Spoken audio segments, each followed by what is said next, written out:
All right, I'm with Steve Balch, CEO of Homeland Nickel. Steve, welcome to Goldfinger Capital. How are you this morning? I'm excellent, Robert, and thanks for hearing our story. All right, let's talk about Homeland, but let's first talk about the metal. Why nickel? Why is it interesting to you, and why should investors care? Nickel is a critical mineral. It's not easily found. Some of the largest nickel deposits in the world, such as Sudbury, Norilsk, Jilin, are nearing the end of their economic life. Thompson as well. Voisey's Bay is 60% mined out. They're hard to find. Usually you have to go to a specific area geologically to find them, and people have been there now for 60 and 70 years. If you look at nickel in the United States, for example, you have the small high-grade deposits in places like Minnesota and Michigan. I think there's one in Maine, and these things are tiny. Really, they're not going to change the nickel market. So if you look within the United States, there are only two nickel deposits of any size. One is up in Alaska. It's very large, remote, difficult to get to, low grade. And then you're left with the nickel laterites down in Northern California and Southern Oregon, which is where we are. And you get grades of nickel that are in excess of 1%. Everything is sitting at surface, so the mining costs would be very low. And just a tremendous amount of this material. You are talking hundreds of millions of tons, tens of billions of pounds of nickel sitting at surface waiting to be mined. So for those who don't understand the difference between sulfides and laterites, can you explain to us why sulfide, nickel is not the same as laterite? Sure. Nickel sulfide has iron and sulfur as their primary elements. They're very compact, high grade, so you get 2 to 3% nickel in 100% sulfide.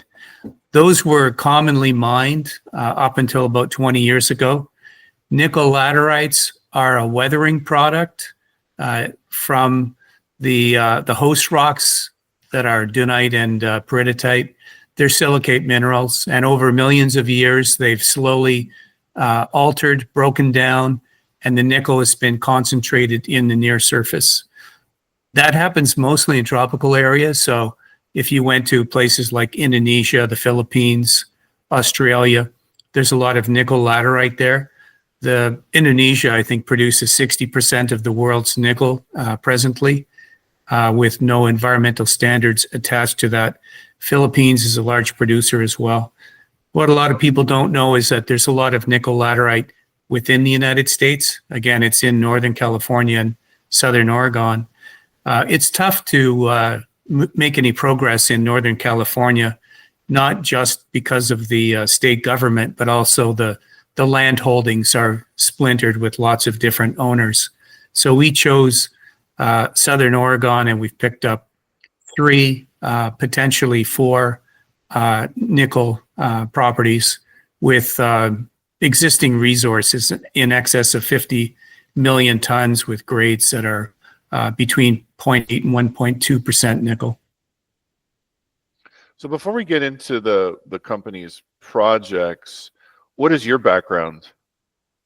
I'm a geophysicist.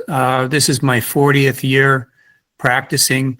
I got into nickel exploration in 1995 when I joined Inco Limited, and I was involved in 3 discoveries in the Sudbury Basin. Then I worked for Inco at Voisey's Bay.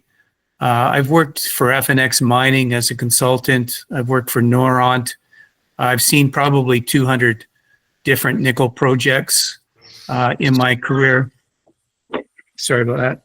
And in the past 20 years, I've been involved in the capital markets, sometimes as president, sometimes as CEO, currently the VP of exploration for Canada Nickel, we're developing North America's largest nickel deposits in Timmins, Ontario. And I've been the CEO of Homeland Nickel now for 2 years. So the base metals market is different from the gold market, and I think this is an important thing for investors to understand. The base metals are more cyclical and ebb and flow much more with the strength of the economy. And gold is sort of in a world of its own, especially with what we're seeing in the macroeconomic environment today. Can you talk a little bit about the cycles of the metals and then the mining projects, sort of the time frames that we're talking? And sometimes a base metal like nickel could be really out of favor, like it is right now. And that's actually the time to be acquiring projects, to be investing in some of these companies that are focused on base metals, extraction. And then when the cycle turns, it might turn a year from now, 2 years from now, 5 years from now. But when it turns, it's usually very powerful. Can you talk a bit about that? Well, in terms of nickel in particular, it really has a cycle to it. I've seen nickel trading at $25 a pound, and I've seen nickel trading at $2.70 a pound. Right now, it's probably somewhere between $6.50 and $7.50 US a pound, which is a bit low. I think we'd like to see it around $9 a pound for our project. Nickel, the use of nickel, it's been increasing every year on average by about 4 to 6%. And as the increased use of nickel-based batteries, these lithium batteries, which use a lot of nickel, primarily in electric vehicles, as that increases, the rate of increase of the use of nickel will increase as well. But the price of nickel is really dependent upon who is supplying nickel. And right now, Indonesia has scaled up its production dramatically to become the world supplier of nickel. And they're mining laterites. The issue with Indonesia, and it's just starting to become known, I think, to the world, is that they have no environmental standards, both with respect to air quality and water quality. And so people are buying that product and then putting them into electric vehicles to meet their green energy needs. So that's something that we see governments will be addressing. And also the fact that the United States doesn't really have much of a supply of nickel. There's one mine in operation which shuts down in 2027. And then there's the Tamarack, and that's the Eagle deposit. The Tamarack deposit is trying to get permitted to go into production. But I think they only have about 700 million pounds of nickel. We already have more than that in the two resources that we have, and we haven't even scratched the surface. Yeah, that is quite ironic that these metals that are used in EVs, touted as being green and environmentally friendly, are often sourced in some of the most toxic mining operations that have very little standards and regulation in Southeast Asia. And that's a story that isn't really told that well. So let's talk about the state of Oregon. Let's talk about Homeland, your projects. I see you have several projects in Oregon. You put out news just talking about 4 of them, I think, just in the last week. So tell us about the company's project portfolio, Steve. Okay, so the flagship property in Oregon is called Cleopatra. It's about 40 million tons of 0.93% nickel.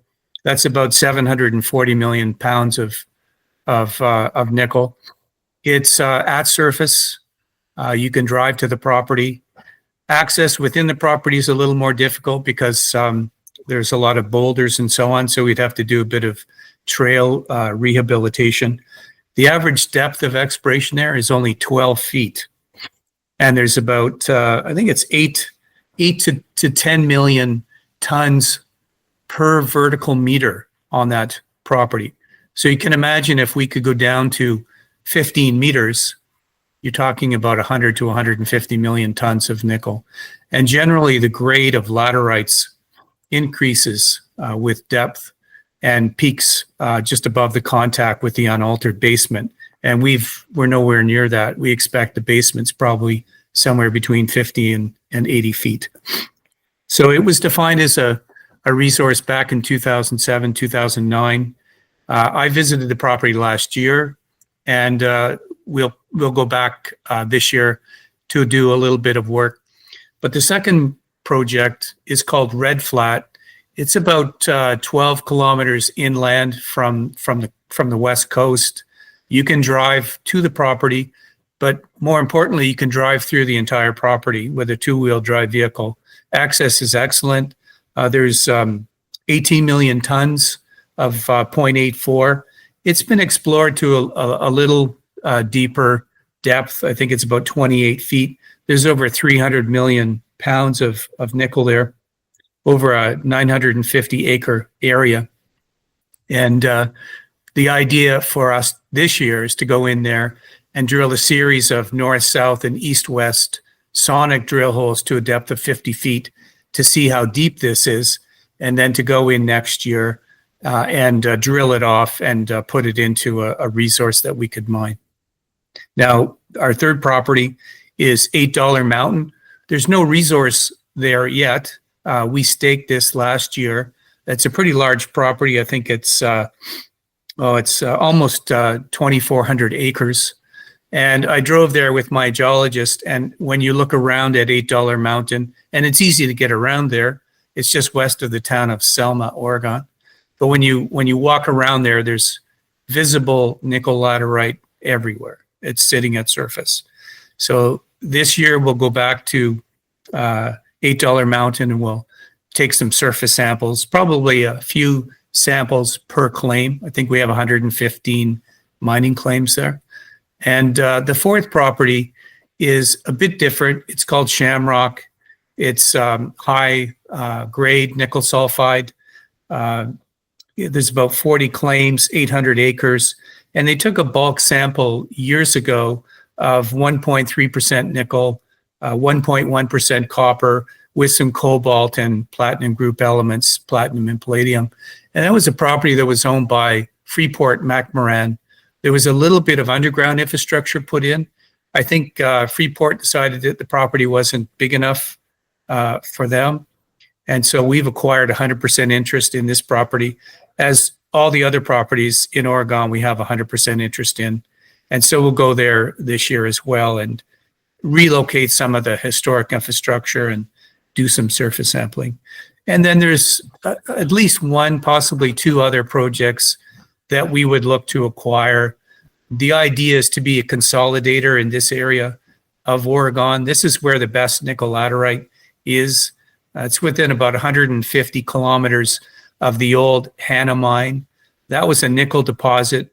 I think the grade was around 1.5% nickel, 50 million tons. It's the largest nickel deposit ever mined in the United States. It opened up in, I think, the late 50s and continued until the early 90s. It's the last mine, I believe, to have operated in Oregon. Very interesting. So 3 laterite projects, 1 sulfide project, but Shamrock, the sulfide project, is a little smaller.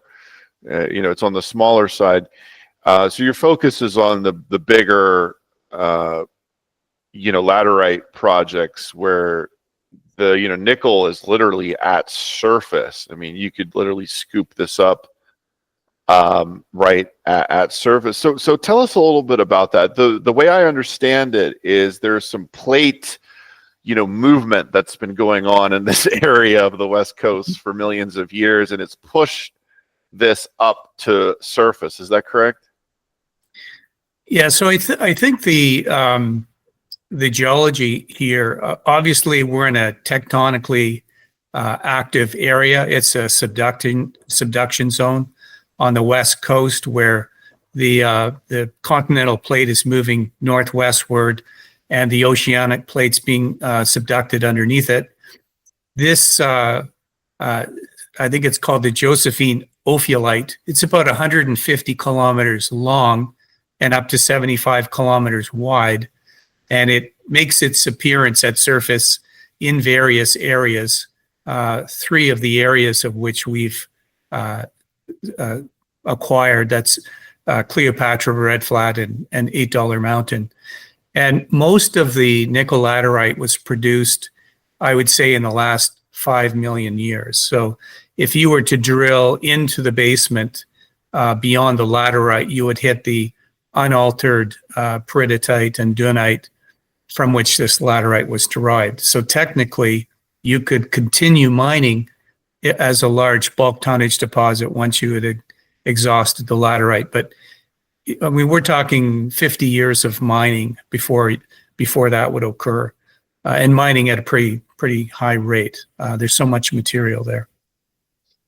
So the laterite is so widespread at in some of these areas, like at Red Flat, that you could literally mine just the first like 50 meters for decades. Is that correct? 50 feet. 50 feet. Okay, 50 feet. 15, so more like 15 meters for 15 meters. Yeah, for 6 decades. That's mind blowing. Okay, so It is.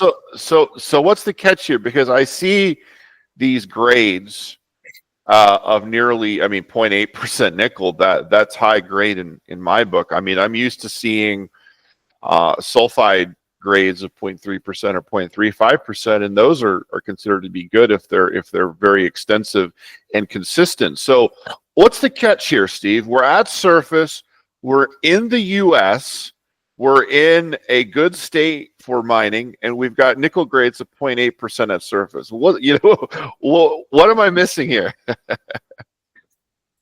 I think that America had kind of given up on mining for a while. It was outsourcing not only mining, but also heavy manufacturing, production of steel, and so on. And, with these mines, it's hard to compete with international mining operations where they have no standards. So there's no environmental standards. In some countries, there's no safety standards. They just dig the stuff up, process it without treating the water and so on, and then sell it to the Western world. So you can't compete against that. That attitude, I think, is going to change.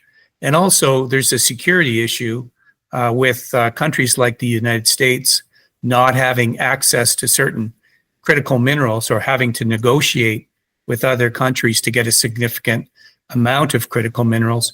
And here in Southern Oregon is all of the U.S. Government's requirement for nickel sitting at surface, ready to be mined. So what we need to do is we need to get that resource into a 43-101 category that will make its way into a feasibility study. So this year we're drilling at Red Flat. That'll be the first project to get going. We'll get we're doing a north-south and an east-west set of sonic drills to get to that depth of 50 feet. Next year, we're going to put everything into a resource and start with a mine plan. So that when our feasibility study is done, we will tell you how much we're going to mine, what the grade is, to what depth, the mining process, and also, more importantly, the processing procedures, whether we're using a pyrometallurgy or acid leaching, maybe with hydrochloric acid, which is recyclable, or sulfuric acid, which is a more conventional idea. But to answer your question, I guess more directly, is that America has given up on mining, and we got in early because we think America's getting ready to get back into mining again. It's very interesting. Yeah, you were early. The company was early in acquiring these. I believe, were these acquired by Homeland in 2023, if I recall? Yes. And at the time, we acquired them for some common shares of from our portfolio of holdings, which includes Canada Nickel, and a small amount of cash and some shares in Homeland Nickel. I think 20 million shares we gave up so that the company that sold us the project now is our single largest shareholder, owning less than 10%. So we have about 210 million shares outstanding, trading at 7 cents a share Canadian, which would give us a market cap of around 14 million. So a very cheap story to get into that has, 50 million tons of nickel resource approaching 1%. Normally with a junior mining company, the story is something like, we're drilling to build out a resource. We don't know how much we have, gold, silver, copper, whatever it is. And maybe we'll do a PEA 2-3 years from now, and then we'll see what the economics are, and we'll decide where to go from there. And so you have this sort of really long time frame with a lot of uncertainty about the viability of the project, quite frankly. This strikes me as a bit different at Red Flat. What you're telling me is you're going to drill this year. You're going to have a resource, 43101, on the back of that drilling. This is not deep drilling. This is not expensive drilling. This is simple drilling. I mean, anybody can do 50-foot drill holes. And then you're going to advance to a feasibility study and a mine plan in 2026. Is that right? So in 2025, we're going to drill roughly 42 sonic holes along two, right across the entire property. One is along the north-south extent of the property. The other is the east-west. And that's going to tell us how deep the nickel laterite is. And we can only drill to a maximum depth of 50 feet before we trigger additional permitting requirements. So the laterite could be deeper, but we just don't want to cross that road at present. That's what we're doing this year. Next year, and we'll apply for the exploration permit in the fall. Next year, we're going to drill off the resource entirely and generate go right from a 43101 resource into a feasibility study from that. And yes, it's easy to drill this material. You drill 50-foot holes. You can drill a couple holes per day. At Red Flat, it's very easy to get around. The USGS was in there in the 1950s testing Red Flat as a source of nickel, and they put a whole bunch of trenches in. Some of these trenches are 200 meters long and 15 feet deep. So you can walk into them and you can see the nickel laterite.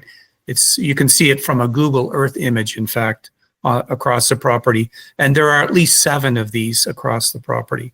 So there's a road system, I guess more accurate, a trail system that we can use to go in there and do our resource drilling next year. But we do have to do a bit of trail brushing and maybe a bit of trail pushing. And for that, we have to apply for an exploration permit with the Department of Geology in Oregon. And that can take 4 to 6 months. And that's a bit of a weakness of exploring in Oregon, is they don't really have people at the Department of Geology who can quickly turn around these permits. And with the increase in exploration interests, not only in Oregon, but in the United States, the Forest Service, the Bureau of Land Management, and the Department of Geology in Oregon, they're at wit's end right now because they don't have enough people to kind of review and approve these permits. Yeah, that's interesting. So there's a lot to unpack there. So Trump made this executive order a few weeks ago. And basically, if you read it and you interpret it, he's harnessing the power of the federal government, all of the power of the federal government, to support mining in the U.S. and advancing hard rock mining projects in the U.S., hopefully to increase the U.S. production of copper and nickel and what have you, right? The stuff that we get from China and other places, around the world. But what you're also telling me is, well, he also cut the budget of the Forest Service. So we're going to accelerate our mining industry, but we're cutting the number of people that issue permits to these mining companies that do exploration. So it's a little odd. What's your take on Trump 2.0, and has it affected Homeland at all? So far, it hasn't affected Homeland, and I mean, I appreciate the fact that the president has said that he wants to streamline this process. He wants to encourage mining. In order to encourage mining, you first have to encourage exploration. And one of the issues that we face is in the permitting. So our property is on federal land, and because it's in a forested area, even though the forest is completely burnt down approximately 10 years ago, it's administrated by the Forest Service people. Now, they are firefighters. They're not mineral geologists. And so if I want to apply for, if I want to get permission to explore my property, I have to submit a plan of operation. That is, I tell them, where I'm going, what kind of equipment I'm bringing, what kind of disturbances I'm going to make. And I also have to show them that I have mining claims that are in good standing, and that I have previous proof that there are economic minerals on the mining claims that I wish to explore. Well, that takes somebody with a little bit of sophistication to review the information that we provide. And we provided that back in July and August of last year, and they still haven't approved our permit, just simply because they don't have the manpower. And to make matters worse for the Forest Service was they had hired people, recently, previously to the Trump administration. And these people were all on probation because they're new hires. And when the new incoming administration came in, they fired everybody who was on probation. And of course, all these new people disappeared. So that left the Forest Service in a bit of disarray. I think the answer here is to lighten up on the permitting and to stop standing in the way of people like us who want to go in and explore. Make the regulations or the rules, make them very specific so that we know what we can and what we cannot do, rather than us telling you what we want to do and you reviewing it and deciding whether it's satisfactory or not. That's a bit of a nebulous way to approve work, and it doesn't happen like that in Canada.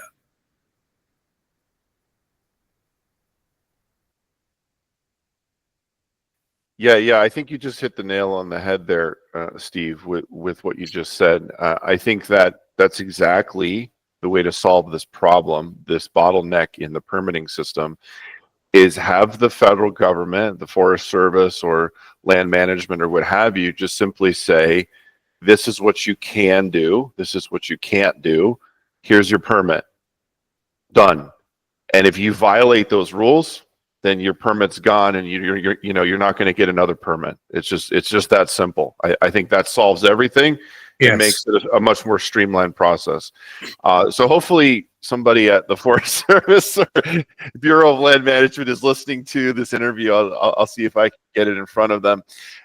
So let's put a bow tie on the conversation and touch on some of the other key points about Homeland. So clearly the focus is on Red Flat in 2025. You're expecting to commence a field program at Red Flat, literally, I guess, in the next couple months, and then I guess transition to a drill program at some point later in the year, and then that resource by 2026. That's pretty clear to me. That makes sense. Are there any other plans for the other projects? Yeah, so still at Red Flat, in addition to the sonic drill program that we have, and we've signed an agreement with it's a Canadian-based drilling company, but they're active in the United States. They're based out of Nevada, and they're ready to go. I mean, 2 weeks notice, and they're in the field drilling for us. And we have our geologists lined up and so on. We also intend at Red Flat to take a 2-ton bulk sample of the laterite. And we're going to subject that sample to different tests, including mineralogical studies. So, what minerals are we talking about? And what are the grades, say, versus depth, et cetera. And plus metallurgical work. So what is the most effective way of getting the nickel into a format that you could either probably ship elsewhere within the United States, like Nevada, for example, which is, I think, about 500 or 600 miles away from our property. And so we might bake the material. So if you bake it at low temperature, the nickel sticks to the iron, produces a higher grade, say 20% nickel. They call it a pig nickel. And then you can ship that anywhere in the world. We'd prefer to ship it somewhere in the United States for processing, maybe one of those military bases that Donald Trump is getting ready for us. We'll also look at sulfuric acid leaching at atmospheric pressure. So it's not a high pressure, it's a normal pressure. And hydrochloric acid. The benefit of hydrochloric acid is that it's a totally green technology. The acid is recyclable, and you could even use electrolysis to put to recover the hydrochloric acid using solar panel technology. So that's what we have in mind. On the other properties, $8, we're going to go there and sample at surface just to take a look at the distribution of nickel across the property. It's a very large property as well, a couple thousand acres. And then, like I said, I want to visit Shamrock and relocate the historic adit. We won't go in, of course, because it would be unsafe, but we want to sample the outcrops and just do a bit of geological mapping. Want to advance all our projects this year. But certainly Red Flat is the one we're pushing the hardest because it's the easiest to access. It would be the fastest to production. So final question about the projects. At Red Flat, you said there was a forest fire about 10 years ago that basically burned down almost the entire forest. So what's the lay of the land like there? Are there any people that live near the project area? What's it like in this part of the state of Oregon? So if you showed up on either Cleopatra or Red Flat, you would not see a single person. No one lives there. Red Flat's about 15 kilometers from the coast. It's a nice drive. It's an area where you would maybe look to camp if you were up there. There are some remote camping areas in the region. They're usually along the rivers, and we don't have a river at Red Flat, although we do have a little area that might have some. It's like a stream that we would have to find a way of protecting. It's a very small area, and we're not drilling inside of it. But there's nobody around. If you went to $8 Mountain, it's about 5 or 6 kilometers west of the town of Selma. Selma's a small town. Nobody lives there either. People would hike through the area, and this is one of the reasons why there's a road system there. But no, there's nobody who lives there. There are no indigenous people in these areas. There are no endangered species. There are in Southern Oregon, there are some rare plants, and these are things we would stay away from. We had a biologist with us at Red Flat, and she didn't find a single rare plant there. It's just another reason why we would want to fast track Red Flat. We don't see any red flags with that project. Okay. All right. So I guess final question then is just let's talk about the share structure, company cash position. I see the presentation, and I'll flash this when this video is up, the slide showing the company holdings. So you have, according to this slide, 300,000 in cash, but you have securities valued at over $8 million. So it's unusual for a junior mining company to have holdings of four other companies. Can you tell us about that? So in its earlier life, Homeland Nickel was known as Spruce Ridge Resources. And I was involved in the project to explore what is now the Crawford deposit owned by Canada Nickel. And in that process where Canada Nickel was formed, Spruce Ridge Resources received a large number of shares in Canada Nickel, some of which they dividended out to their shareholders and some of which they kept. So I think we have about 2.6 million shares of Canada Nickel left, and they're trading at around $1, I think, dollar a share. So that's about $2.6 million worth of Canada Nickel stock. We also had a project in Newfoundland, and we still carry a 30% interest in it. It has high-grade copper and it's got gold. So the high-grade copper is called Great Burnt. And just to give you an example, 27 meters of 8% copper, 22 meters of 7% copper, 21 meters of 6.2 copper, all along a 900-meter trend that is exposed at surface. So it's pretty shallow stuff, shallow, high-grade copper. We have a 30% interest in that.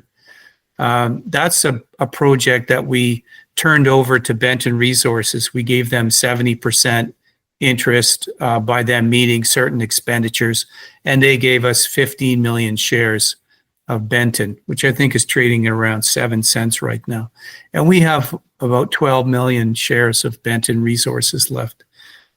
Noble Minerals, we have, I think, 19 million shares of Noble, and they're also active in the Timmins region with various projects, and they're a fairly large owner of Canada Nickel as well.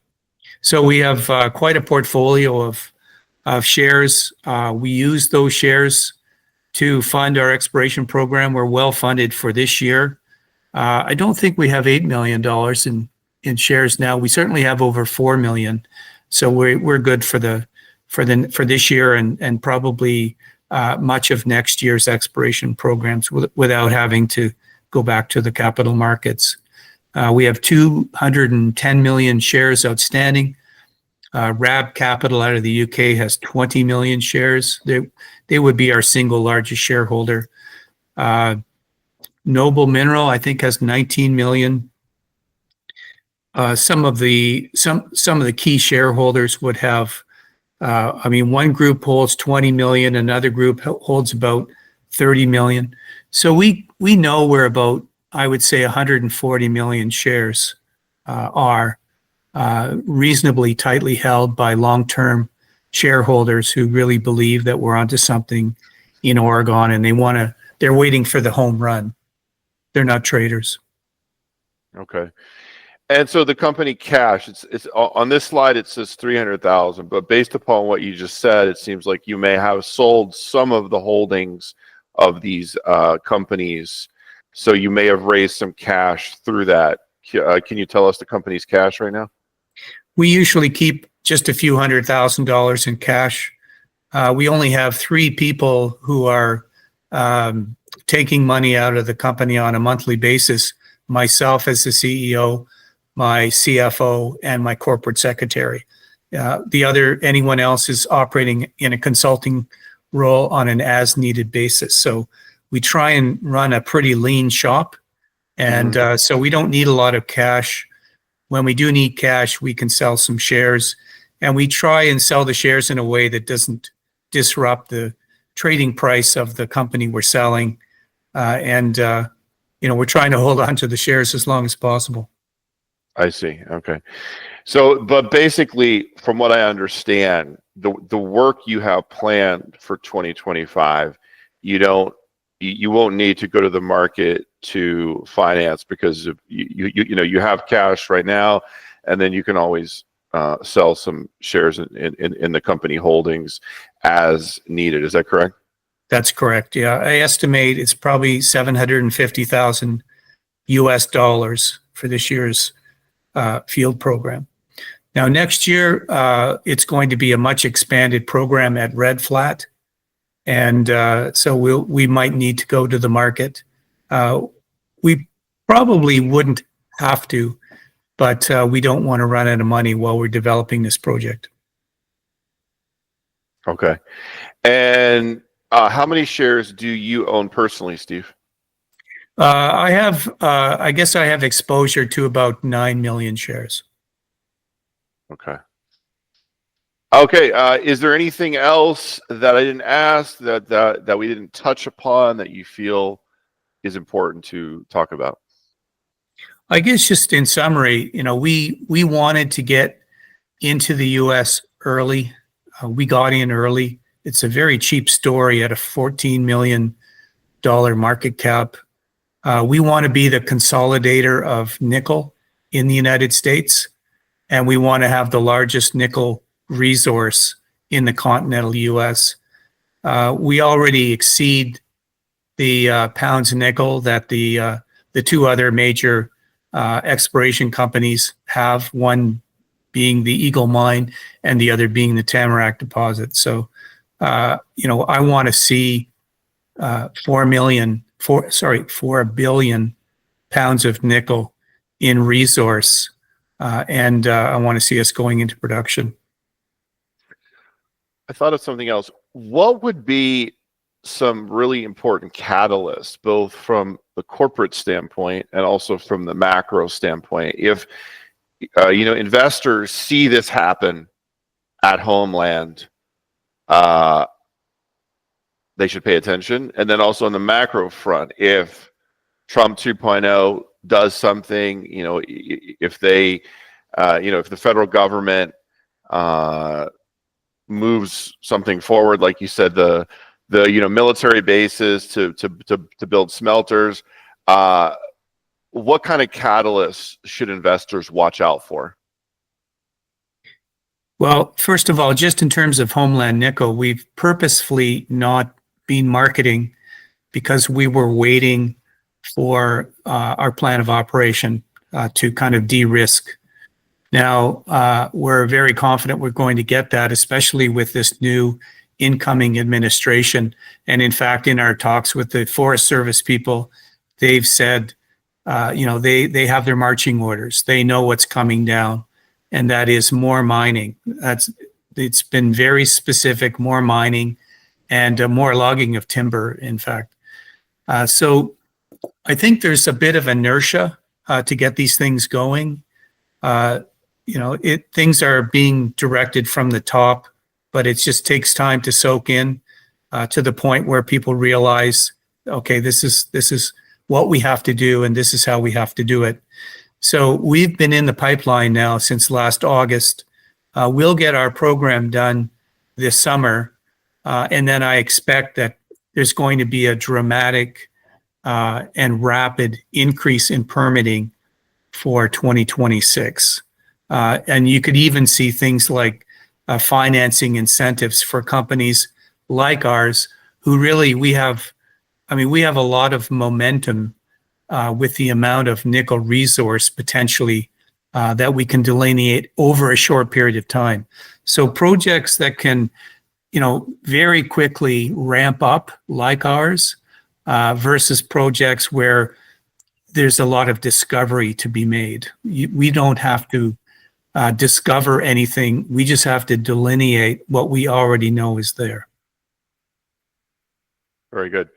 Steve Balch, thank you very much for your time. Thanks a lot, Robert.